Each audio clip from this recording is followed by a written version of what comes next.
الحمد لله نحمده ونستعينه ونستغفره ونعوذ بالله من شرور أنفسنا ومن سيئات أعمالنا من يهده الله فهو مهتد ومن يضلل فلن تجد له وليا مرشدا أشهد أن لا إله إلا الله وحده لا شريك له وأشهد أن محمدا عبده ورسوله. إخواني في الله، أحييكم بتحية الإسلامية المباركة وهي السلام عليكم ورحمة الله وبركاته.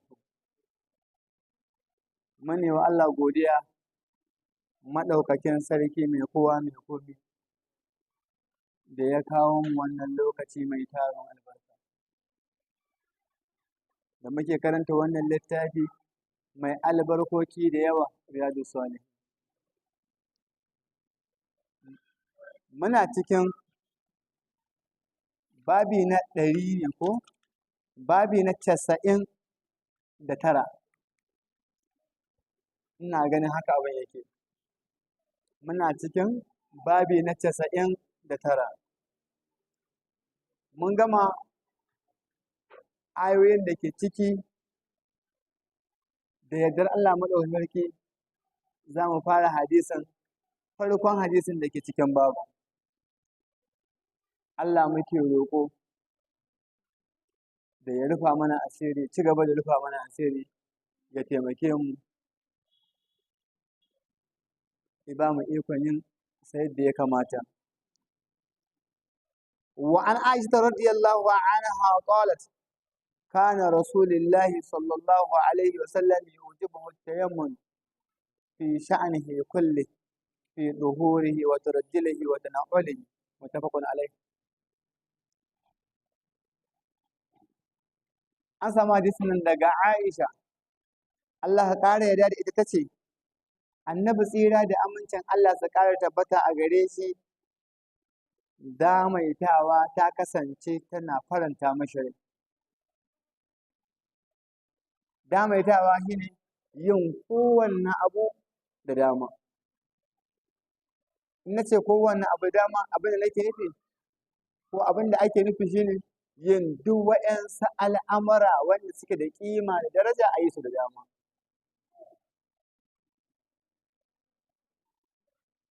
Fi sha'anihi kulle, a cikin sha'aninsa dukansa, ai fi jami'a hawalihi, a ji dukkan halayensa. Ya ojibu, ina birge shi. Fi tsuhurihi, a gurin alwalarsa. Tsuhurihi ba ana nufin zagayawa can ba, abin da ake nufi alwala. Annabi sallallahu alaihi wasallam in zai alwala yakan fara da dama. Haka gurin wanka Annabi sallallahu alaihi wasallam yakan fara da dama. Tace kai Annabi sallallahu alaihi wasallam yakan fara tace kai da dama. Dukkan abu mai kima Annabi sallallahu alaihi wasallam yakan fara shi da bangaren dama.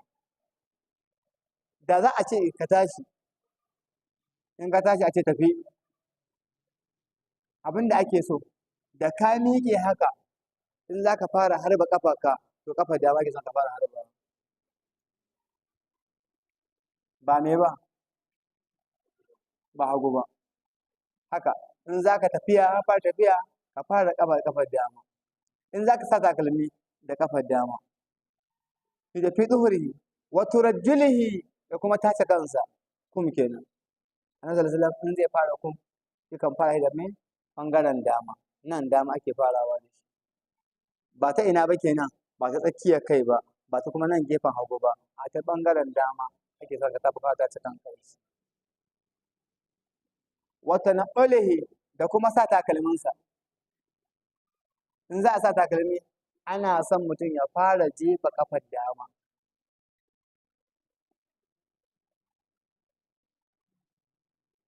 In za a cire da ƙafar hagu. Sannan in takalmin mai rufi ne, ba irin salifa haka, wani mai rufi ne, in za a sanya shi da safe, to sai an karkaɗe shi an zazzage shi tukuna sannan sai a sa. A wannan duk karantarwa ce ta addinin musulunci. Mutum ba zai ce da ka ya sako takalmansa ya sanya, a'a sai ya ɗauko shi sai ya kakkaɓe shi tukuna sannan sai ya sa. Wala Allah wani abu ya yi daga ciki bai sani. Allah ka kiyaye mu. Ina jin aiko sati biyu ba a yi ba, wani aboki na a takalminsa irin takalmin da ake sawa iya nan ɗin nan ko dogon takalmin nan boot ko to wannan dogon takalmin shine yana da asuba sai ya sanya shi yana sa ƙafafuwan nan nashi da kunama a ciki. Ai kuwa ta dinga ɗaɗara mashi kuma ya kasa cire ƙafarsa, ba zai iya cirewa ba sai gumi yake shi kaɗai. Da ke shi ma namijin duniya ne haka ya matsatsake ta a cikin ƙafarsa. Kunaman nan ta yi kusan awa 24 a ƙafa bawan Allah. Na ce na san kun gane abin da yake nufi. Ina jin bata faɗi ba. Ina jin ta bata faɗi ba. To in za ka sa takalmin mai rufe da safe sai ka kakkaɓe shi ka zazzage ta guna sannan ka sa ƙafarka. Muttafaqun alaihi. Wa anha daga gare ta ita Aisha har ila yau tace kanat yadu rasulillahi sallallahu alaihi wasallam yumna li tuhurihi wa ba'amihi wa kanat al-yusra li qala'ihi wa ma kana min al-azab. Hadisun sahih rawahu Abu Dawud wa ghayruhu bi sanadin sahih. Daga gare ta Allah kare da ita Aisha tace a hannun Annabi sallallahu alaihi wasallam na dama ya kasance ni don tsarkinsa. Na san mun fahimci maganar tsarkin ko shine alwala da kuma wanka. Annabi sallallahu alaihi wasallam zai fara alwala yakan yi da dama, haka wanka ma da bangaren dama. Wa da'amihi da kuma abincinsa. Abinci sallallahu alaihi wasallam da hannun dama yake cin abinci. Wa kanat lil yusra hannunsa ko na hagu bi khala'ihi domin biyan bukatarsa ne. Wa ma kana min azab da dukkan abin da yake cikin kazanta. Duk abin da ke ba shi da kima da hagu ake yin sa. To su kuma wa'ancan su sukan fara abinsu da menene da hagu. Mu kuma aka ce mu fara abinmu da dama sai mu saba musu kenan. Haka muke san Allah ya taishe mu ta bangaren dama. Na.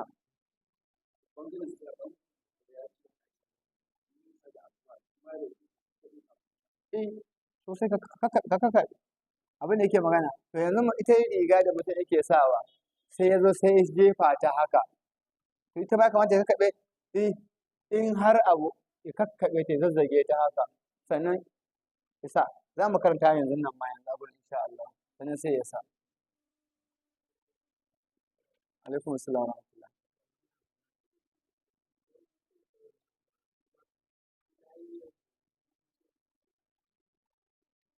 Ban ji ba.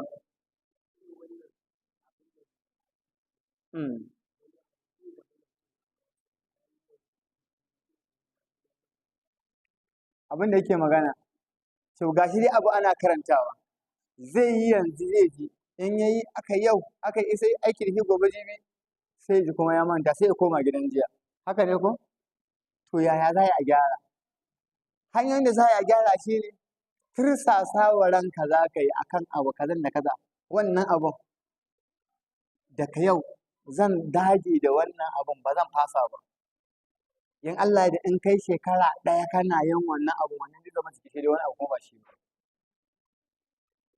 haka za ka tirsasa wa kanka sai kai haka. Wa an umul atiyya radiyallahu anha anna an-nabiyya sallallahu alaihi wasallam qala lahunna fi ghasl ibnatihi Zainab radiyallahu anha ibda'an bi mayaminha wa mawadi' al-wudu minha muttafaqun alayh. An samu hadisin daga ummul atiyya Allah ka kare yarda da ita sai lalle manzon Allah tsira da amincin Allah su kare tabbata a gare shi ya ce da su fi ghasl ibnatihi a wurin wankan yarsa lokacin da yarsa Zainab Allah ya karɓi ranta. Allah subhanahu wata'ala ya azurta Annabi Muhammad sallallahu alaihi wasallam da ƴaƴaye maza da mata. Wannan ƴaƴa kyauta ce ta Allah subhanahu wata'ala da Allah yake ba wanda yake so ya ba shi. Kun ga Allah sai ya ba Annabi Lut ƴaƴa mata kawai. ba a bashi nan ba ba a bashi namiji ba. Shi kuma annabi Ibrahim sai Allah ya bashi ƴaƴa maza duka ba a bashi ƴaƴa ɗa mace ko ɗaya. Sai aka bar annabi Yahaya ko ba kowa. Sai aka baiwa annabi Muhammad sallallahu alaihi wasallam maza da mata. Haka ya rayu ana da Ibrahim wanda Marta ke ta haife shi. Wannan kyauta ce ta Allah subhanahu wataala da yake wa bayansa. To lokacin ita wannan Zainab Allah ya karɓi ranta sai annabi sallallahu alaihi wasallam ya ce da Umar Atiya da su masu mata wanka sai ce ibda'na bi mayaminha ku fara mata wanka ta bangaren ta na dama. Wa mawadi'ul wudu da kuma guraren alwala. Kenan in za a yi wanka hadisi yana kanta da mu in za a yi fara mu za a yi wankan gawa to ana fara wankan gawa ne kaina ta bangaren dama. To shi wankan gawa duk da ba gefensa nake ba ina da waɗansu abubuwa da zan nake son faɗa a kan shi. Akwai wankan gawan da za a fara irin wannan, akwai kuma wanda ba haka za a yi ba. Misali, wuta ce ta cinye mutum gabaki ɗaya, aka yi gobara sai wuta ta ƙone mutum, haka ba za a yi mashi wanka ba. To shi sai dai a yayyafa mashi ruwa. Ɗaya kenan. Ko kuma ruwa ya faɗa, da ya faɗa ruwa, ya daɗe a ruwa aka ciro shi. In aka ciro shi, kana kama jikinsa haka zai kama salewa. Ba ka gani ba ka ba haka abin yake. Saboda haka daga ka kama jikin ya zai sale, shi ba za a yi mashi wanka ba. Shi ma yayyafa mashi ruwa za a yi. Kuma haka ruwan kan gawa ne. To kuma zai iya yiwuwa tsagin rabin jikinsa ne ban da sashi. Ina fata an fahimta. To kaga shi wankan gawa ya danganci yadda shi mamacin ya samu kansa kenan ko aka same shi. Allah ka sa mu cika da imani.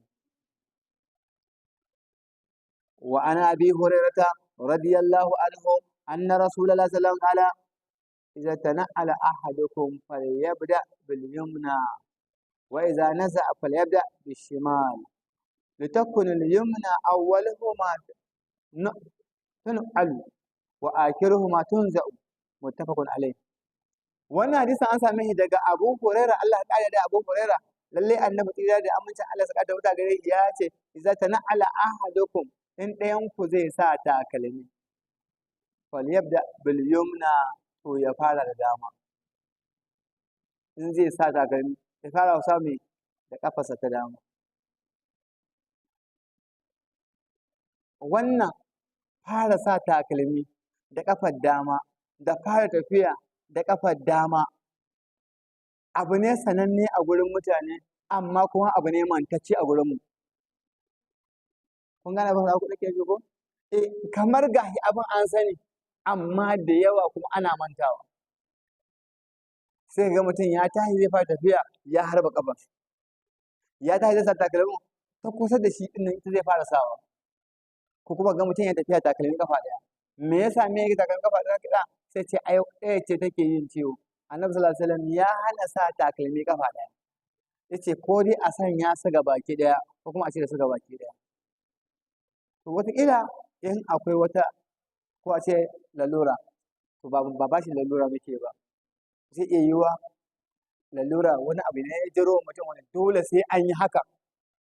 Ita kuma a daratu tabihul mahzurat haka malamai suka ce.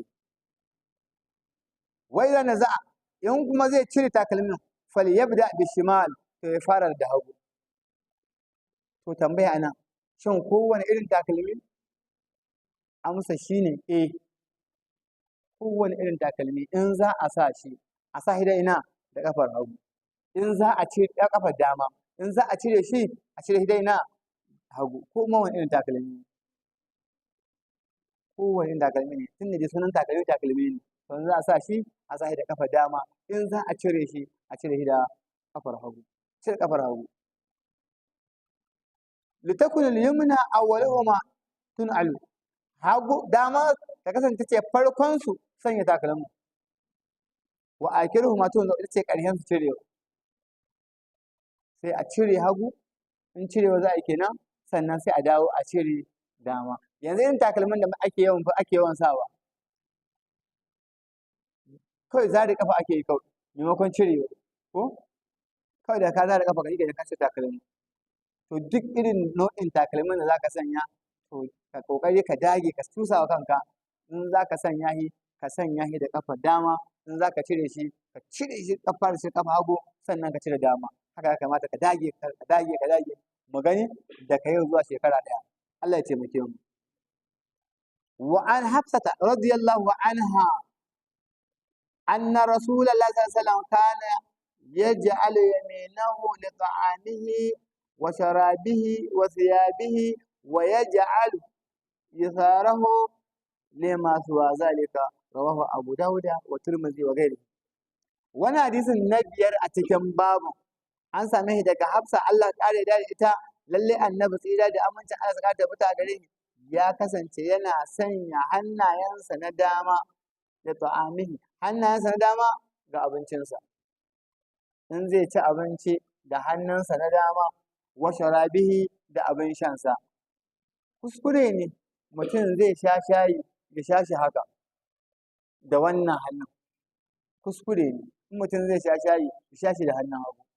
In zai sha shayi, biredinsa yana hannun ga shayinsa, hannunsa zai gutsuri biredin na dama ya sa a baki, haka in zai ɗauki wannan haka zai sa a bakinsa, ba zai yi haka ba zai haka ba.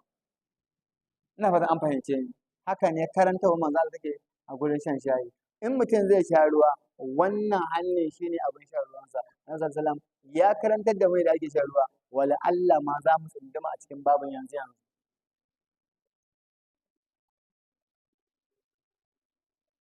Na'am, muna faduwa da yawa. Ya mala ya ce mun faɗi a gurare, muna faduwa a gurare da yawa, muna faduwa da yawa a gurare da yawa. Wa yaj'alu wa thiyabihi da sa tufafinsa, na dan dawo baya.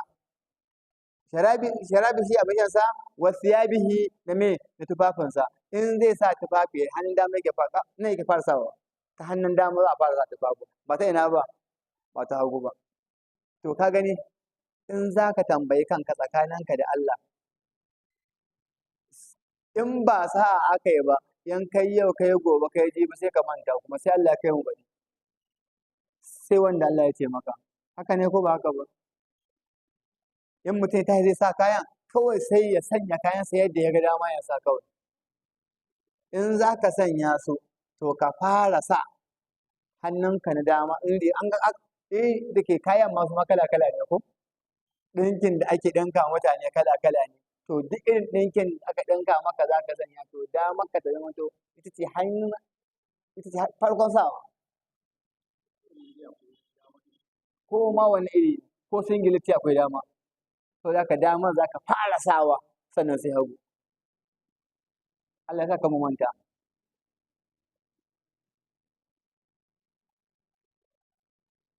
Wasu ya bihi, wa yaj'alu yasarahu, yana sanya dan hagunsa lima suwa zaka ga wanda ba wannan ba,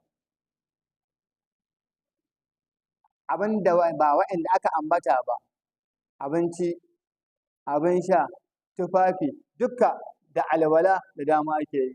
Wa'anda ba wa'annan ba sai a yi su da hagu. A shiga bayi, kaga ai saboda shiga masallaci abu ne mai kyau, ana son shi, haka ake fara shigowa da dama. Saboda fita daga masallaci, sai inda ruwa ta kama dole sai fitar da da kafar hagu. Saboda shiga bayi abu ne wanda yake ba san shi ake ba, sai dai in ya kama dole sai a shi da kafar hagu. Amma fita fa, kaga mutum ya gama sai mutum fita da dama, duk abu mai kyau da dama ake fara shi.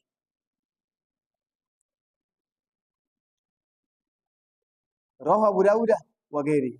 وعن أبي هريرة رضي الله عنه أن رسول الله صلى الله عليه وسلم قال، النبي يأتي إذا لبستم وإذا توضأتم فابدأوا بأيمانكم. حديث صحيح رواه أبو داود والترمذي بسند صحيح. wannan hadisi na Abu Huraira, Allah ƙara yarda da Abu Huraira, lalle annabi tsira da aminci Allah suka tabbata gare shi ya ce, in za ku sanya tufafi kuma in za ku yi alwala to ku fara da damar ku. Ai kun ga hadisan kamar maimaita sai ta kake ko rawahu Abu Dawud da Tirmidhi bi isnadin sahih. Wa an Anas bin Malik radiyallahu anhu anna Rasulullahi sallallahu alaihi wasallam ata bi Mina. Wannan hadisin an same shi daga mai manzon Allah hidima. Anas bin Malik in ba manta ba sai da ya shekara 10 ina yi wa manzon Allah hidima. Mahaifiyarsa ta ɗauke ta kai shi gurin manzon Allah ya Abdullahi na baka wannan yi maka hidima. Ya zama to baya rabuwa da manzon Allah sallallahu alaihi wasallam. Ya anna Rasulullah sallallahu alaihi wasallam ata Mina annabi zai Mina fa ata jamra izi jamrat faramaha sai jefe ta sun ata manzilahu bimin sannan ya je masaukinsa a Mina wani hara annabi ya yanka abin yankansa sun maƙala li halak sannan annabi ya ce da mai aski kus sai miƙa mashi kan haka kus wa ashara ila janibihi al-ayman sai ya nuni da ɓangarensa na dama sun mal'aisar sannan na hagu sun mayotihi nas sannan ba mutane. Annabi sallallahu alaihi wasallam yana Allah ya bashi gashi da yawa. Siffarsa sallallahu alaihi wasallam yana da manyan hannunsa sana da girma. Shi dogo ne sallallahu alaihi wasallam ba can ba ba. Sallallahu alaihi wasallam yana da gashinsa mai yawa. Yana da gashinsa mai yawa. Shi ne mahalakatun.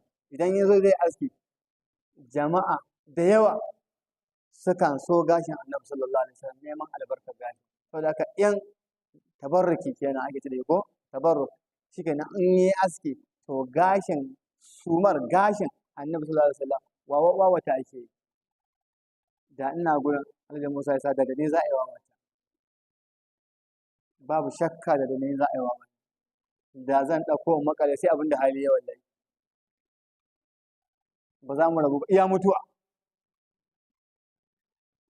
to in ya zo haka ga ana ɗeba iyakar rabon da ka samu a gashi ko gane ba ko ka gane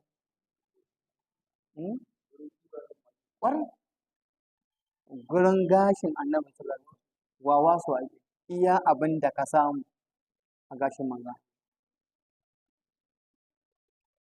Allah ka hada mu da shi a gidan aljanna firdaus wa fi ruwatin lama rama jamra wa nahara yayyanka wa nahara nuskau yayyanka abin yankansa wa halaka ya aski na wala halaqu shakku lam ayman sai miƙa wa wanzami bangaren sanda mun duka maka fa halaka sai ya aske summa da'a aba talha al-ansari sanai kira aw al-ansari radiyallahu ba'dahu iyahu miƙa mutane summa nawalahu shakkil aisar sannan miƙa mashi bangaren hagu na bakala ilhaq yace aske fa halakahu sai aske fa abahu aba talha ba aba talha bakala ika sai mu bainan nas karaba mutane wannan fari me zai raba mutane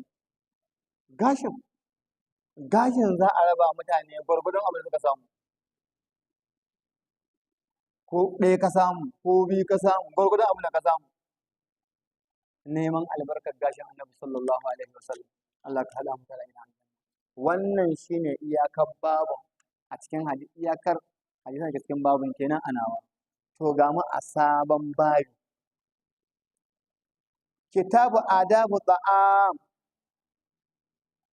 shine littafi na biyu kenan hadisi na 100 babi na 100 kai zan ci babi na 100 wannan littafin da zamu ka fara yanzu zai ba mu ladabobin yadda abinci yake da kuma cin abincin da abin sha karantawar manzon Allah sallallahu alaihi wasallam a gurin abinci da abin sha mun ji a baya yadda annabi sallallahu alaihi wasallam yake sa kayansa tufafinsa sa takalmi ta ce kai to yanzu za mu ji karantawarsa a gurin cin abinci babu tasmiya fi awwalihi walhamdu fi akhirihi babun farawa da bismillah a gurin cin abinci a farkonsa walhamdu da godiya ga Allah fi akhirihi a ƙarshen cin abinci. To malam ai ba a manta wannan ko? Ba kasafai ba. Karantawar Annabi sallallahu alaihi wasallam a yayin cin abinci, a lokacin cin abinci. Duk lokacin da za ka ci abinci ko abin sha sai ka ambaci Allah ka ce bismillah.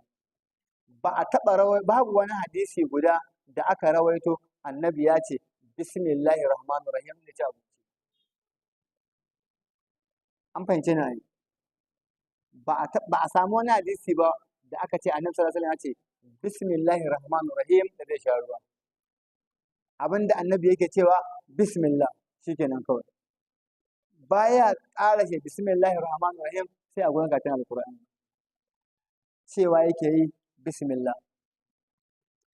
Wannan ladiban na cin abinci, wannan ladiban na shan abin sha yana da kyau mu zauna mu koya wa ‘ya'yayenmu su saba da wannan tun suna ƙanana. Babu shakka kamar idan mai magana yake magana, ba za ka san cewa mun kauce wa karantawa Annabi ba a gurare barjak sai wata mu'amala ta faru. Yanzu ba za a yi ba da nisa ba, inda kwanaka kamar 20, amma na da kulubin masallacin nan, mu dubi yawan masallacin nan, a ce kwano 20 na abinci zai shigo masallacin nan, wanda za a raba mutane na abinci, da kayi mamaki karantawa Annabi a cikin abincin abinci. Ana buɗe kwana, wataƙila abin da wani zai fara dubawa ya ce wannan abinci ne. Ɗaya kenan. Yana dubawa ya ga nama a sama shi zai fara ɗaukewa daga shi ma yi. Allah ya kiyaye. Wannan ba abin arziki ba ne wallahi. Wallahi ba abin arziki. Nan yanzu da za ka abincin, wallahi sai an yi haka. Na'am? To wai ina karatun da muke yi?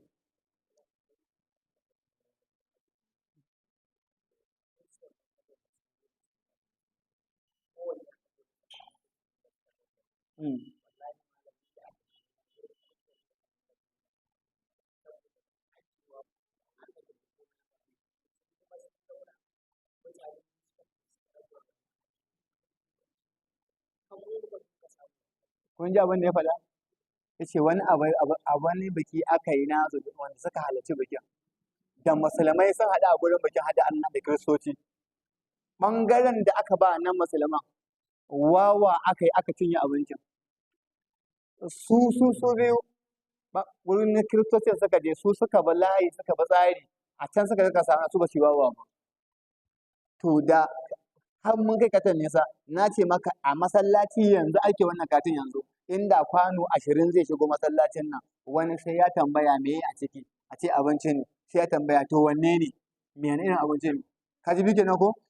In bai samu amsa ba ko ya samu zai buɗe, yana buɗewa naman zai fara ɗaukewa, ina ɗaukewa ya sa baki ƙyalƙyale da dariya. Kuma shi a ganinsa abin da ya yi daidai. Kai muna da mugun son zuciya malam, muna da mugun son zuciya. Alaikum assalam.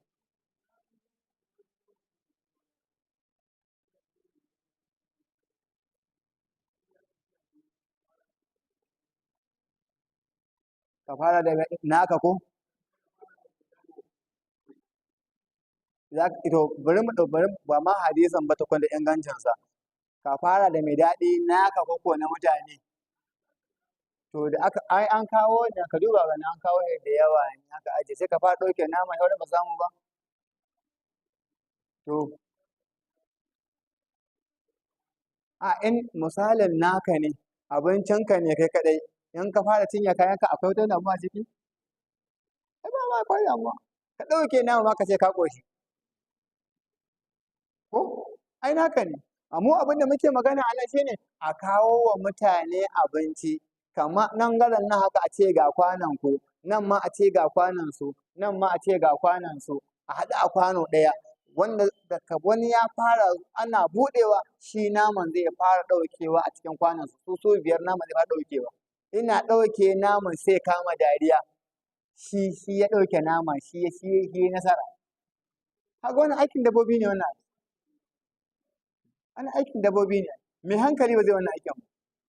Kuma wannan muke ga maka wallahi malam ba masu kuɗin mu nake cewa masu yan kuɗi ba su a cikin wannan da su a cikin wannan nake nufi ba talakawa ba masu hadda malaman a ciki nan aka yi har a cikin islamiyoyi malaman islamiyoyi aka yi wannan an kawo abincin cikin malaman ne buɗe kwana ana buɗe kwanan na ya ɗauki wata haka ya gauza ina ɗauka ba wata magana ya fara a bakinsa kawai kyalkyale da dariya ya ce ai mun fara da sunna mahaukata kai wani irin sunna ce wace irin sunna ce a kayan jama'a to ko ya fara da son zuciya haka wannan bai kamata ba ka ina ma laifi tun da kai a matsayinka na ne wa nake koyi da kai nan gurin addini ne kai ka tsaya tsayin da kakace a gudu tsara kowa ya samu a gurin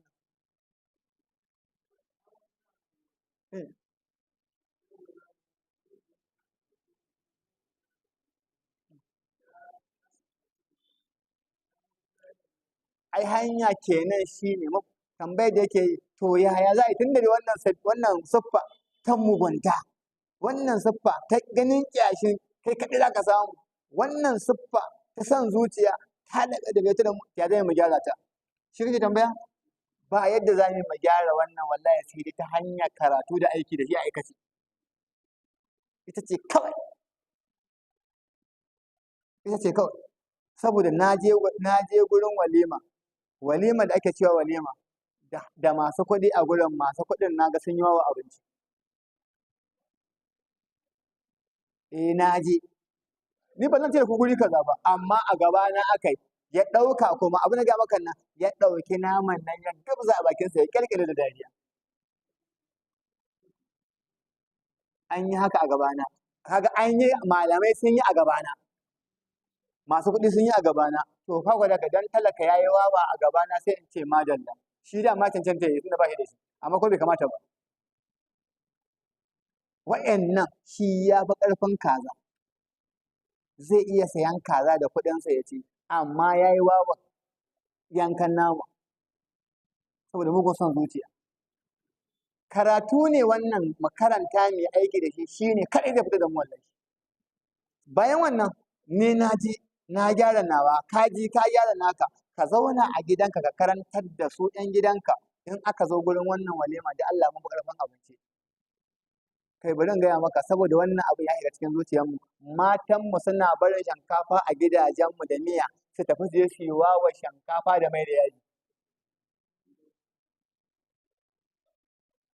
bari in gaya maka wata magana a gidanka shinkafa aka dafa mai da miya da komai amma ta bar na gidanka ta tafi can wani gida ta yi wawa mai da yaji kuma ta yi faɗa ma bata samu da yawa ba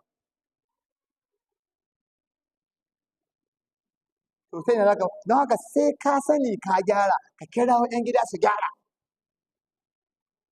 mutanenmu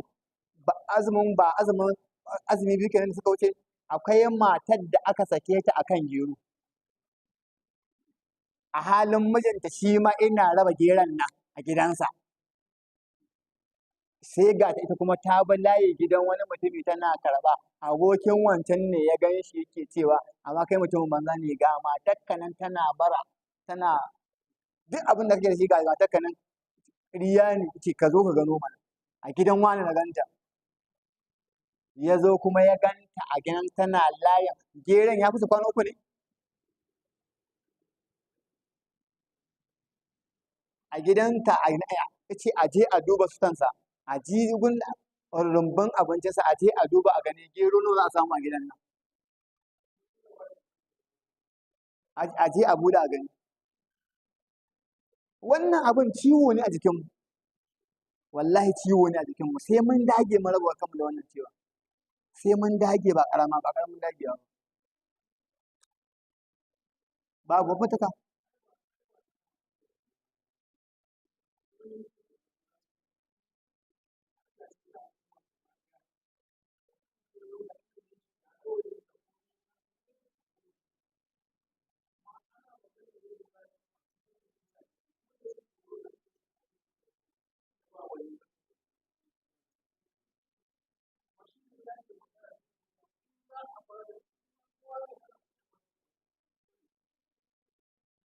to da wannan da tinkiya ne bambancin su. In dai a gurin hali ne irin hali ɗaya ne.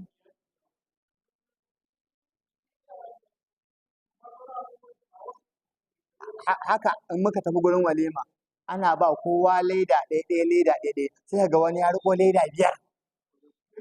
leda biyar hihi kadai kuma ga wani ya zo bai samu ba. Wannan bai kamata jinnu ba? Ai wannan ya kamata ban hankali ai. Idan kaga haka nan haka akwai take yi. Idan kaga haka saniya take yi.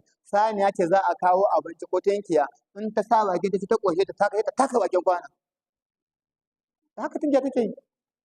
Shi ma wannan wanda ya riko leda guda biyar din nan wancan bai samu ba shi ma da wancan da take ba su da bambanci. Suna ne kawai shi da tinkiya ba ta da riga. Ba su da wani bambanci.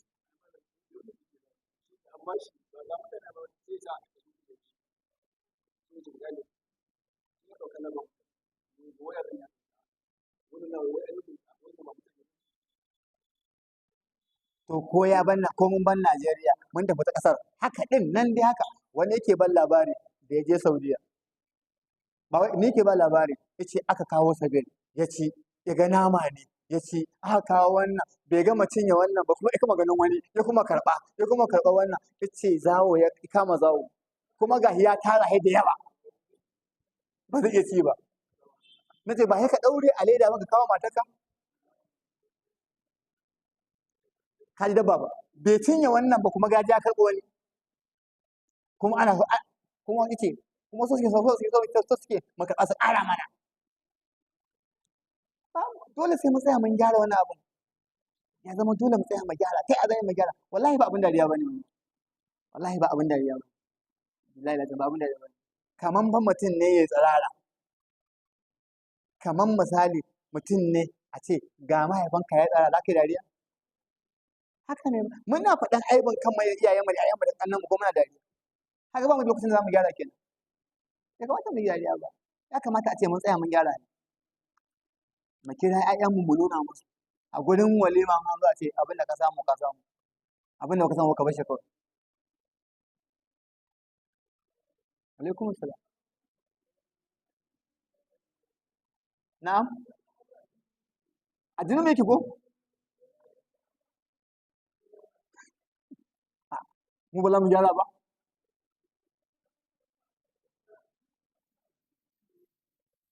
Amma bane ba ni na san ba halin arziki ba ne kai ma ka san ba halin arziki ba ne to shi kenan jinin mu ba na arziki ba ne ba jinin mu shi ba halin arziki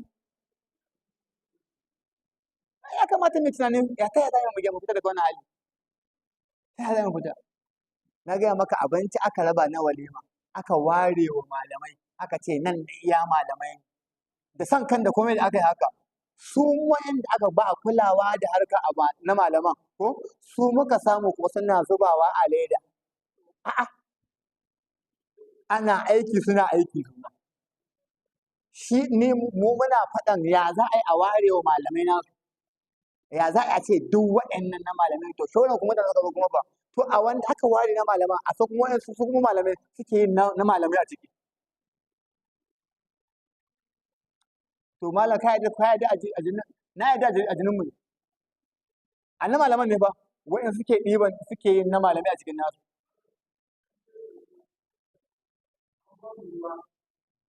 wannan ruwa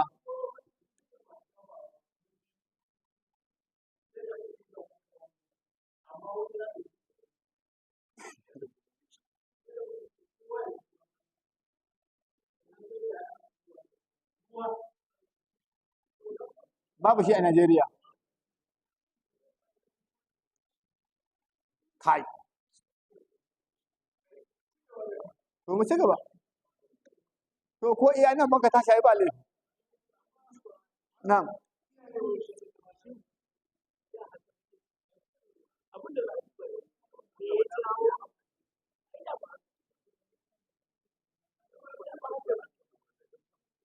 to in dai ko hadda can ba haka ake ba to ya kamata a ce an gyara wannan za mu iya gyarawa mai gyaruwa za a iya gyarawa in dai hadda can ba haka ake ba to za a iya gyara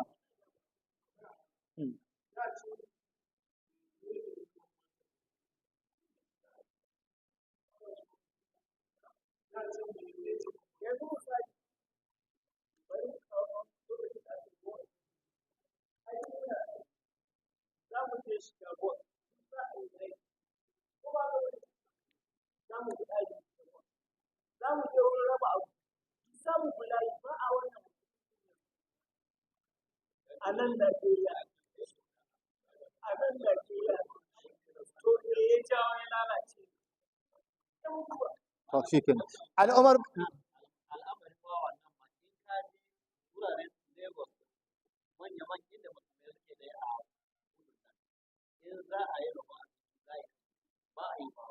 wato wannan a arewa take kenan wa an umar bin abi salmata radiyallahu anhuma qala li rasulillahi sallallahu alaihi wasallam yace an samu hadisin daga umara dan abi salmata Allah ƙara da shi da mahaifinsa yace annabi ya ce da ni sallallahu alaihi wasallam sammillah ka ambaci Allah yanzu ga abinci nan a hannunmu mu ƙaddara yanzu duk mun gyara halayenmu mun bulayi an bamu na akwai wani abu da ya faru a masallacin garkawi lokacin da ake yin wani aiki lokacin da ake yin aikin nan aka kawo abincin ina son in tabbatar da maganar da wa'in suka faɗa suka ce yaƙi da za a iya maganin abu za a iya gyara da aka kawo abinci a gurin nan haka malam ya tsaya akan raba abincin ya ce kowa ya bi layi yadda ya ce ɗin nan haka aka yi abincin nan kowa ya ya samu inda wawa aka yi abincin nan da ba zai isa ba ina gurin aka yi wannan abu a wannan masallacin duk wanda suke a gurin suna nan a su ba da su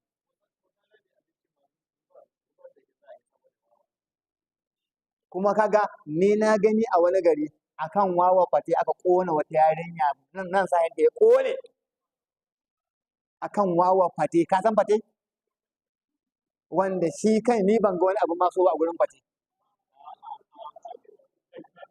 ni nace ba ni fa nace idan haka rabin yarinya naka ya kone a halin gidan mahaifin wannan yarinyar nan idan ana ne buhunhunan masara ga su nan barci a gidan buhunhunan ga su nan suna nan abu aka ja kona buhunhuna nawa aka ɗebo aka sai aka ja aka ba su biji ce na tura ku ne na sa ba mu me ba mu da shi ki kama fada in za a bi tsari abu hankali a hankali wallahi kowa zai samu in aka bi layi baka samu baka ka kaddara a wannan abun kai babu rabanka a wannan abun Allah zai baka rabanka a wannan mutakar ka ba Allah Allah ya ga maka agaji to ba muna ganin kamar muka yi wa wannan muka yi kaza to mun burge kenan wannan abun ya faru a gaban idan ko da ki bana nan ba ma na aka ba amma mun san gidan mun sun yara na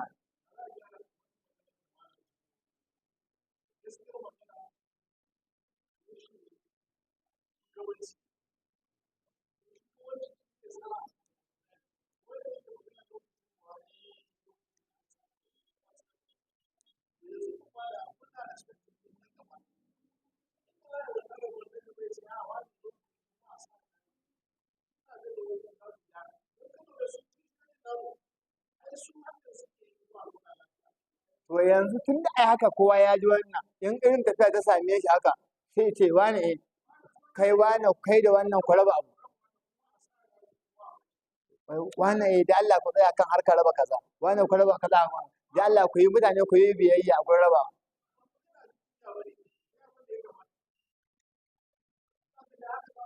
bari ba kun gona katon ko kun gona katon ko ku bari nan da sauran kwana 10 a nan za ku gani farkon Ramadan yace wa kul bi yamin haka za a zuba mutum ya kashe kuɗin sa yayi don Allah da ya kawo haka za a bawawa a ƙar da shi to ka ambaci Allah wa kul bi yaminika ka ci da hannunka na dama ka ji abu nawa biyu kenan ka ji ka ambaci Allah in zaka ci sannan ka ci da hannunka na dama wa kul mimma yalika sannan ka ci gabanka kenan kamar ga akushin ne a gabanka wannan shine akushin in za ka ci abinci farko ka fara da sunan Allah bismillah Allah sai ya sanya maka albarka a cikin abu. Allah sai ya baka natsuwa wannan abincin da za ka ci ka ambaci Allah sai ka tuna in Allah ya sa ka tuna a wani lokacin shi shinkafa ce a'a tuwo ne duk abin da ma za ka ci ka tuna fa Allah faɗi cewa a cikin alƙur'ani anna sababana lama asabba summa shaqaqana al-arda shaqqa fa ambatna fiha habban wa inaban wa qalban wa zaytuna wa nakhla wa hada'ika gulba ka tuna da idda Allah subhanahu wataala ya zubo da ruwan daga sama shi wannan masarar ita wannan masarar ta fito a ƙasa aka shuka ta ko aka ta fito da haka in ma ba shuka ta aka yi ba abin fitowa yi daga Allah haka Allah ya zubo da ruwan tsirin ya fito bayan tsirin ya fito ba ka da wani wayewa akan tsirin ba ka da wata dabara ka tambayi manoman nan kawai bayan sun zuba zura masu suke Allah ne zai fitar da shi iyakaci kawai bayan fitowa su je su ɗan gyara su zuba taki me suke banda wannan kuma sai su zura wa Allah ido ana ta lissafin damuna ta kai wata kaza kenan wata kaza ka fara ruwa ana kallon shi har a sare wannan abu a ɗebi wani ruwan nan da aka yi zubo irin wannan ruwan a kuma ɗebo wani ruwan a kuma jiƙa wannan abu na jiƙawa a jiƙa shi a surfa na surfawa a kuma mai da shi da aka mai da shi a sa haɗa shi da wuta duka me naka sannan sai gahi ya dawo gurasa sai a ɗauki gurasar nan da wani tafasasshen ruwan kuma a sa mahi abin da za a sa mai da siga shi ne fa abincin naka duka komai babu naka na Allah ne duka duk komai ba ka da wata dabara ka idan Allah ya so sai ya riƙe ruwan shi hatsin da kuka shuka in Allah ya so sai ya riƙe shi ana ruwan Allah ya sa mishi albarka so nawa ana ruwa aka yi fari kuma gashi farkon damuna ruwa ya zo ana ta ruwa ana ruwa can wajen nisa sai Allah sai ya rike ruwan sai ka yana cewa ruwa bai kai ba nawa aka yi a shekaru nawa kai so nawa kuma za a yi ruwa Allah bai sa abin da aka shuka albarka ba nawa aka shi ma komai yana gurin Allah da bayi za su tattala abubuwan su koma zuwa ga Allah da Allah ya kawo musu agaji sai ka tuna abin nan da kaje zaka ci baka samu ba ko kuma abin da kaje zaka ci ka samu din nan ba ka da wayo a cikin wannan abu ai baka san yadda zaka ba ma ka san lokacin da ka zo duniya na ko ka sani mutum bai sani ba saboda kar wani abu ya dame ka abin da ya kawo mana waɗansu abubuwa da muke shi ne rahin tuna makoma wallahi yana daga cikin abin da muke abin da muke in ka tuna da fa babu kai sai yanzu ka gashi da fa baka samu abincin nan ba jiya babu abincin nan fa jiya wannan abinci kaci ba ka ci ba gashi kana ka zo yau ma in baka ci wannan ba ba zai sa ba zai da mutuwa ka ba zai zama ba in ka ɗauke duk ka sa wannan abu a zuciyarka za ka je gurin taro a raba baka samu ba kuna jikin ka baka ji ba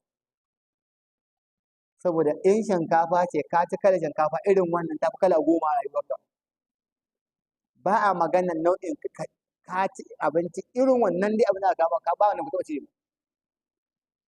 to da ka ci hidin nan sai ina yaje shi ne riba don kuma baka samu ba to sai me yake fi da baka samu wannan yake nan kayi asarar duniya ka lahirar ka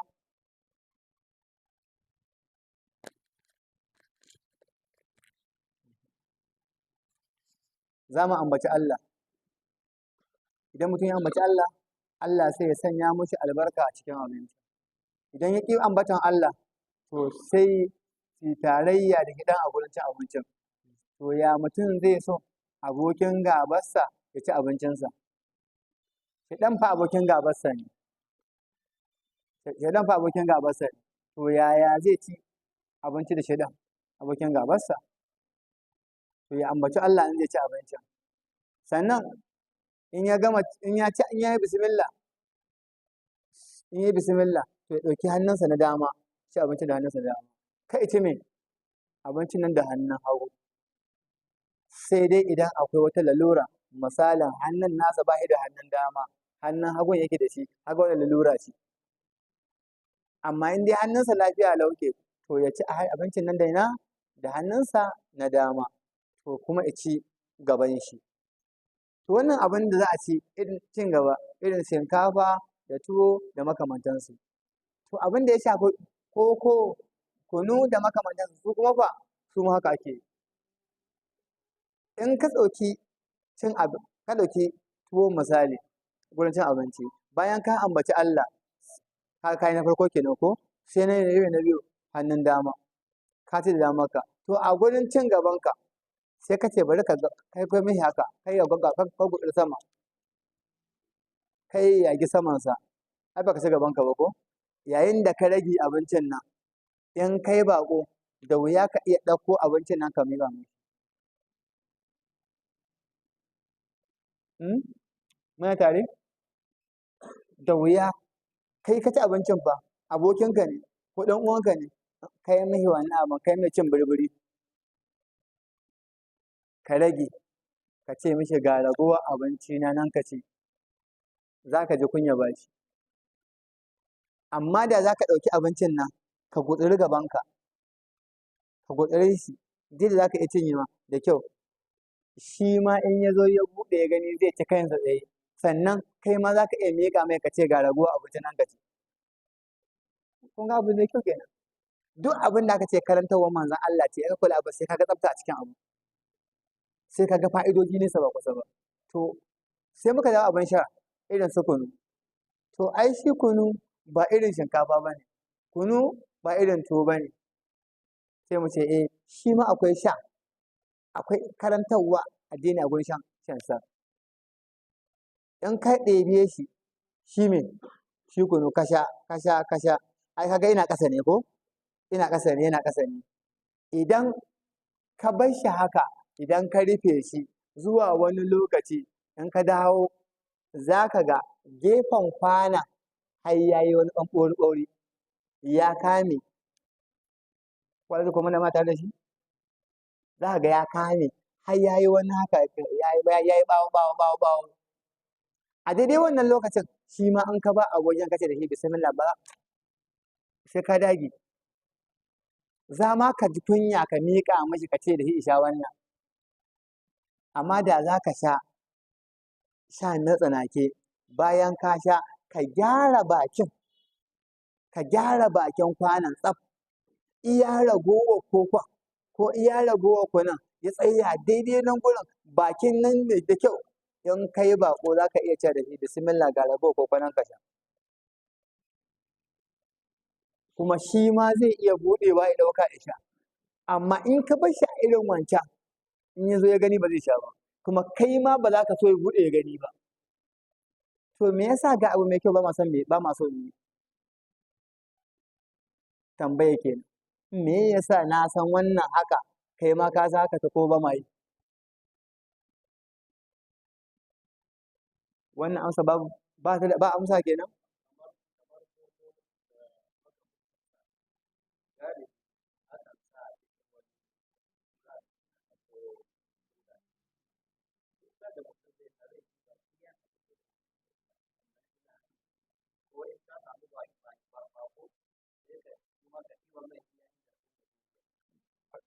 Kun ji abin da Malam yake cewa? Ya ce a zamanin yanzu, don shi magana da Malam yake mana irin zamanin yanzu ne, da kula ta zo da wannan flas ɗin ya zo, shi ne in za a zuba shi haka, sai ka zuba daidai da za ka iya sha, sai a zuba shi a kofi, sai a ɗaura wannan sai a mai da shi gurin. Ba yau wani abu in shigo ba? Jiya a tukunya ake zuba shi gabaki ɗaya kowa a kwanonsa. To ka gani mu muna da shi. Haka ake zuba shi. In aka zuba mutum in ya sha iya nashi, in ya ragu mai tsafta sai ya gyara bakin saboda in ya ji daɗin sha abinsa. Wanda bai da tsafta, ba shi da kulawa, ba a koya mishi ba, in ya tashi sai ya tafi ya bar shi haka.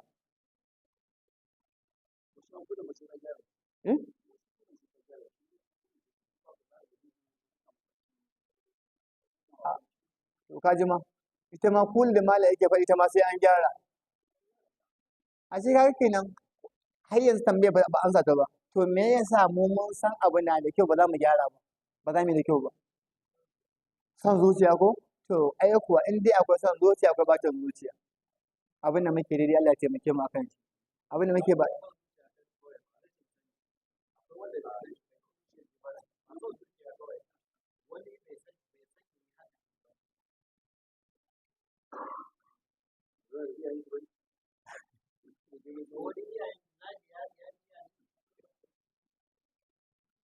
abin da muke daidai Allah ya taimake mu akan wannan abin da muke ba daidai ba Allah ya nuna mana ga mu ikon gyarawa Allah ya sa karatunmu da sauraron karatunmu ya zama dalilin tsiran mu duniyar mu da lahirin mu ya Allah duk abin da muke hange zai cutar da mu muke tsoronsa Allah kai mana maganin wannan abu duk abin da muke hasayensa na alkhairi a gare mu Allah ka haɗa mu da shi mun san wannan abu ko ba mu sani ba in dai alkhairi ne gurin rayuwar mu da addinin mu Allah ka sada mu da wannan abu Allah muna roƙonka duk masu shan yi wa musulmai sharri da musulunci in za su shiri Allah ka shirya su in ba za su shiri ba Allah mun basu da kai Allah kai mana maganin masharta cikin mu Allah ka kawo mana dawwammamen zaman lafiya a Najeriya Allah ka dawo mana da zaman lafiya a arewacin Najeriya Allah kai mai iko ne kai kace mu roƙe ka in mun roƙe ka za ka amsa mana Allah gashi muna roƙonka muna tawassali da salatin manzon Allah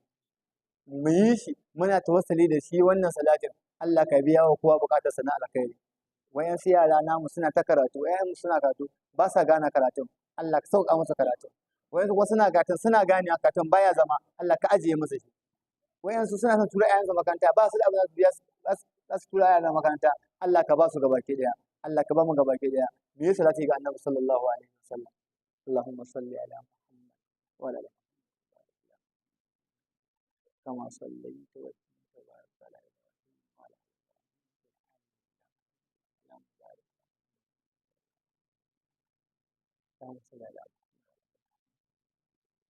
يا الله يا رحمن يا الله يا رحيم يا حي يا قيوم برحمتك نستغيث اللهم كفر عنا سيئاتنا وتوفنا مع الأبرار برحمتك يا أرحم الراحمين ربنا تقبل منا إنك أنت السميع الدعاء الحمد لله سبحانك اللهم وبحمدك